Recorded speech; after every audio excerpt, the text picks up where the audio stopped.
ह्रीङ्कारासनगद्भिदानलसिकां सौः क्लीं कलां बिभ्रतीं सौवर्णाम्बरधारिणीं वरसुदाधौतां त्रिनेत्रोज्ज्वलां वन्दे पुस्तकभाषमङ्कुशधरां सृग्भूषितामुज्ज्वलां त्वां गौरीं त्रिपुरां परात्परकलां श्रीचक्रसंचारिणीम्। ओं श्री बेजवाड़कनकदुर्गादेव्यै नमः। श्री दुर्गामल्लेश्वराभ्यां नमः। ओं श्री गुरुभ्यो नमः। మనకి గోలోకం వెళ్ళలేం, శ్రీకృష్ణ పరమాత్మని రాధాదేవిని అక్కడ మనం చూడలేం. కొన్ని కోట్ల సంవత్సరాలు తపస్సు చేసినా సరే గోలోకం వెళ్ళలేం మనం. అలాగే బ్రహ్మలోకం వెళ్ళి బ్రహ్మదేవుని కలవలేం, మరి విష్ణులోకం వెళ్ళి వైకుంఠం వెళ్ళి విష్ణువుని కలవలేం, కైలాసం వెళ్ళి శివుణ్ణి కలవలేం. అందుకని ఇక్కడున్న అమెరికాకి వెళ్ళాలంటేనే బోల్డ్ డబ్బు, బోల్డ్ వ్యవహారం, 24 గంటల విమాన ప్రయాణం. విమానం ఉంది కాబట్టి, విమానం లేకపోతే ఎలా వెళ్తాం? అసలు వెళ్ళలేం కదా. ఆ విధంగా ఈ యొక్క బ్రహ్మ పదార్థాన్ని అంటే దేవుణ్ణి, ఆ భగవంతుడు గురువు కాబట్టి మనం కలవలేము ఆయన్ని. అందువలన గురు రూపంలో ఆయన మనకి భూమి మీదకి శ్రీకృష్ణ పరమాత్మగా అవతరించాడు. రాముడిగా మనకి అయోధ్యలో పుట్టాడు. శ్రీకృష్ణుడిగా మనకి మధురలో పుట్టాడు, గోకులంలో పెరిగాడు. ఇంత క్లియర్ కట్గా మనకు అయోధ్యలో మనం గుడి కట్టుకుంటున్నాం, భక్తులు వెళ్తున్నారు, రామనామ జపం చేస్తున్నారు, ఇక్కడ కృష్ణనామ జపం చేస్తున్నాం మనం. భూమి మీదే ఉన్నటువంటి బృందావనంలో రాధాకృష్ణుల మీటింగ్ పాయింట్, లవర్స్ స్పాట్, వాళ్ళిద్దరు కూడా నిధివనంలో కలిసేవారు. ఇవన్నీ కూడా వాటికి సింబాలిక్ రిప్రజెంటేషన్స్గా మనకి ఇప్పటికి కూడా మనకి ఈ నిధివనము, ఈ బృందావనము ఇవన్నీ ఉన్నాయి. మరి చక్కగా అసలు భగవంతుణ్ణి మనం కలవలేము కాబట్టే ఆయన మన మీద ఎంతో కరుణతో భూలోకానికి వచ్చి రాముడిగా కృష్ణుడిగా మనకి బోధించి, ఇలా మానవుడు ఇలా బ్రతకాలని రాముడిగా చూపించి వెళ్తే మనమేం చేస్తున్నామండి? మనము పనికిమాలిన కథలు చెప్తున్నారు. మైథలాజికల్ స్టోరీస్ అంటాడు ఒకడు. రామాయణం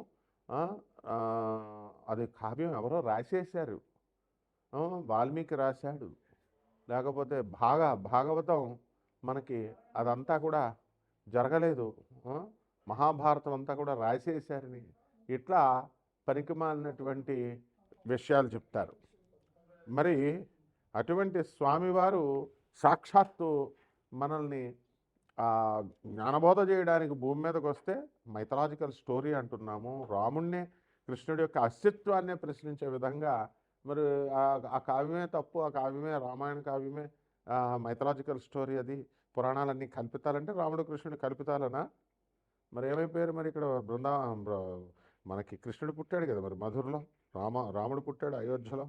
మరి ఇవన్నీ ఎందుకు చేస్తున్నాం మనం? అంత రామనామ మంత్రం కొన్ని వేల సంవత్సరాల నుంచి రామమంత్రాన్ని జపం చేస్తున్నాం, కొన్ని లక్షల సంవత్సరాల నుంచి తారక మంత్రం మనం జపం చేస్తున్నాం.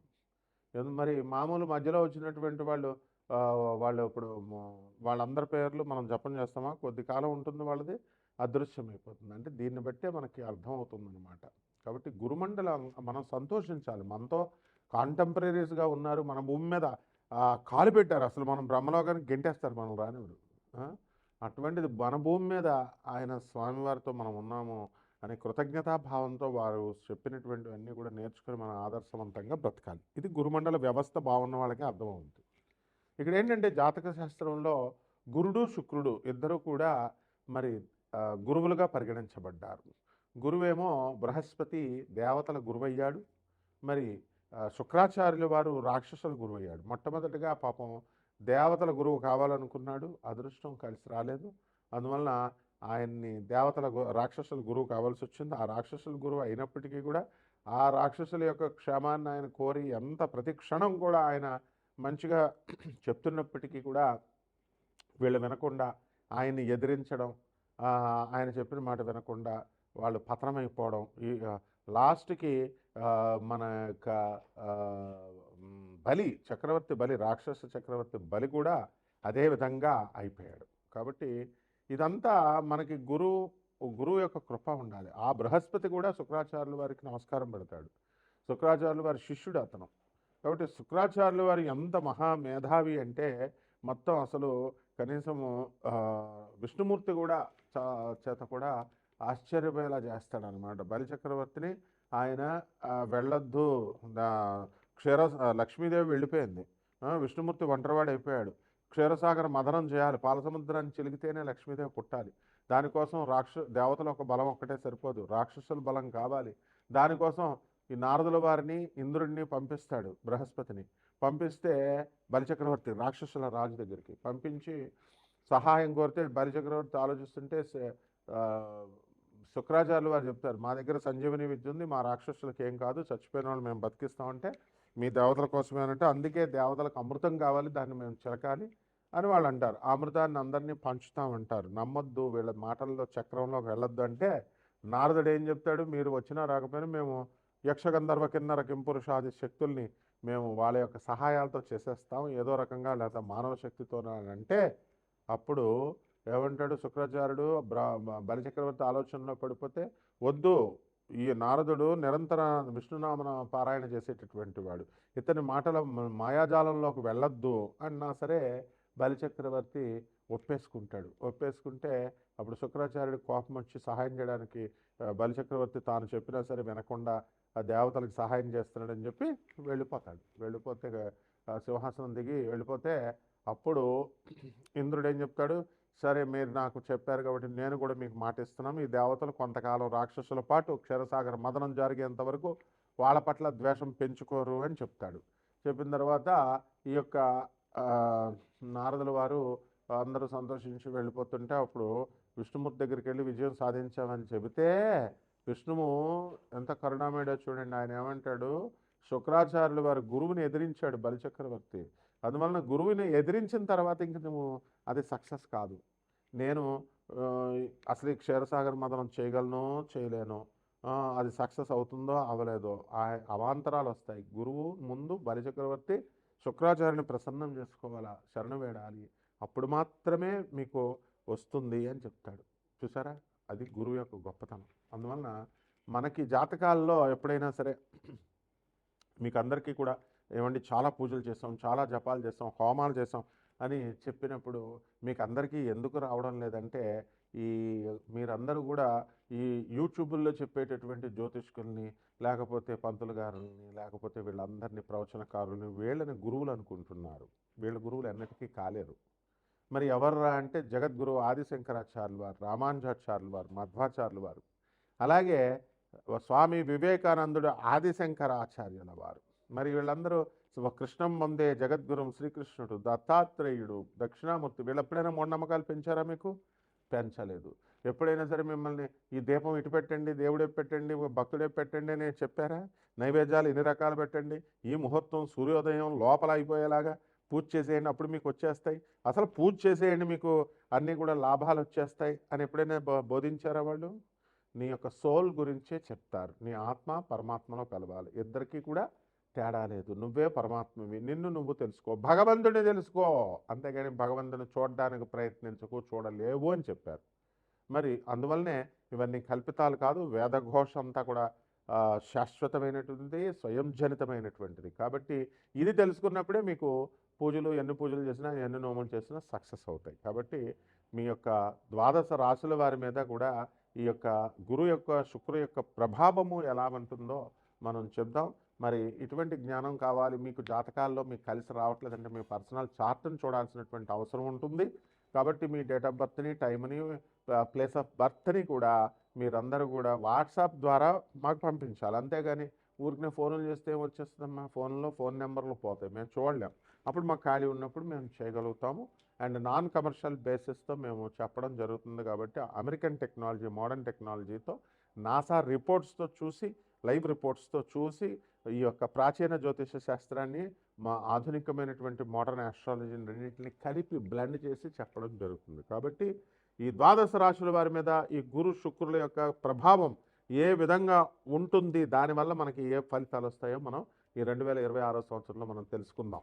తులారాశి, ఈ తులారాశి వారికి అందరికీ కూడా భార్యాభర్తల మధ్య ఇబ్బందులు అనేటటువంటివి జరుగుతూ ఉంటాయి. కొంచెం తక్కువ రేట్. ఎక్కువగా కోర్టు సమస్యలకి, సివిల్ కేసెస్‌కి వెళ్ళడం అనేటటువంటివి జరుగుతాయి. అలాగే నమ్మక ద్రోహాలు ఈ తులారాశి వారందరూ కూడా అయ్యారు. మరి దాని ప్రభావం ఇప్పుడు మీకు కనబడి మీరు కోర్టుల చుట్టూ తిరగడం అనేటటువంటిది జరుగుతుంది. ఇకపోతే ఆదాయాల దగ్గరికి వచ్చేసరికి ఆదాయాలు కూడా బ్రహ్మాండంగా మీకు పెరగతాయి. అయితే ఆల్రెడీ మీకు ఈ యొక్క 2025వ సంవత్సరంలో సెప్టెంబర్ నెల దాటిన తర్వాత మీకు ఉద్యోగాలన్నీ కూడా కోల్పోవడం జరిగింది. ఇక ఉద్యోగాలన్నీ లాస్ అయిన తర్వాత ఇంక మీరు చేసేదేముంటుంది? కాబట్టి ఈ కొత్త ఉద్యోగాలు రావడానికి మనకి అనేకమైనటువంటి ప్రయత్నాలు మీరు చేయాల్సినటువంటి అవసరం ఏర్పడుతుంది. కాబట్టి ఈ యొక్క పుస్తకాల షాపులు, స్వీట్ షాపులు, బంగారపు షాపులు ఇలాంటివన్నీ కూడా మీరు పెట్టడము, వాటిల్లో మీరు సక్సెస్ రావడం అనేటటువంటివి జరుగుతాయి. అలాగే ఎలక్ట్రానిక్ ఇండస్ట్రీస్ ఏవైతే ఉన్నాయో అటువంటివన్నీ కూడా మీరు పెట్టి కొంచెం సేల్స్ అనేటటువంటి తక్కువగా ఉన్నాయని అనిపించవచ్చు. అలాగే సాఫ్ట్వేర్ రంగంలో ఉన్నటువంటి వాళ్ళు కూడా కొత్త కొత్త ప్రాజెక్ట్స్ వీళ్ళు టేకప్ చేస్తారు. అయితే ప్రాజెక్ట్స్ అనేటటువంటివి ఒక్కొక్కసారి మధ్యలో రాకపోవడము, ఇలా ఇబ్బందులతో ఈ యొక్క సంవత్సరం అనేటటువంటిది ఉంటుంది.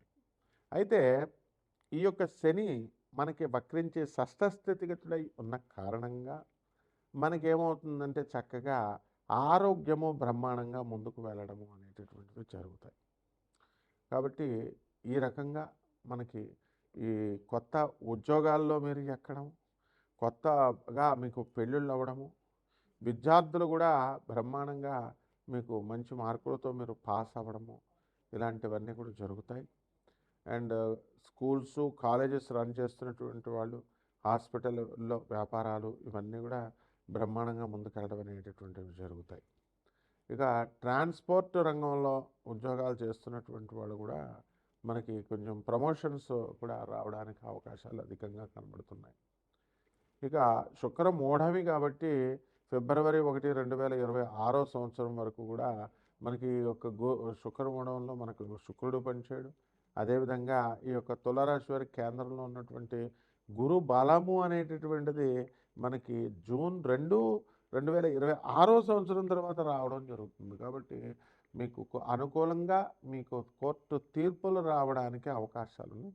అలాగే ప్రేమ వ్యవహారాలలో కూడా మీరు సక్సెస్ అవ్వడానికి అవకాశాలు ఉన్నాయి. ఆదాయాలు మీరు దాచుకోవడానికి, వడ్డీలు మీరు తీసుకోవడానికి, ఇలా ఆర్థికపరంగా మీరు వృద్ధి చెందడానికి చాలా అవకాశాలు ఉన్నాయి. ఇక పరిహారాల దగ్గరికి వచ్చేసరికి ఈ యొక్క శుక్ర జపము మీరు చేసుకోవాలా.